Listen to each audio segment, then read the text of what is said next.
ఏమి లేదన్న. ఒక మారుమూల గ్రామం కింద ఉండేది. మొత్తం ఇక్కడ జరిగిన అభివృద్ధి అంతా ఆయన చేశారు. ఆయనండి ఇంకా. ముఖ్యమంత్రి ఎవరొచ్చినండే ఎవరొక అప్పుడు మనకు తెలవు. కానీ ఆయన రామానాయుడు గారు బాగా చేశారండి. ఎందుకంటే అప్పుడు ప్రెసిడెంట్ గారు అందరినీ ప్రెసిడెంట్ గారు ఈ టైంలో చేయించుకోకపోతే మేము తిరిగి నడిచామండి బాబా. డొక్కలతో కొబ్బరికాయ డొక్క వ్యాపారం చేసుకుంటాను నేను.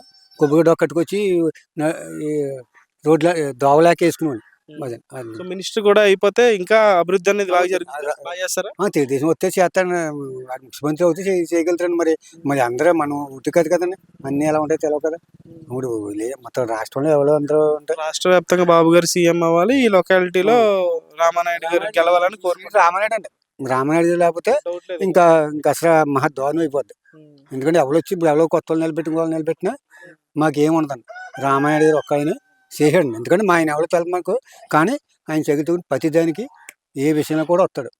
అదండి.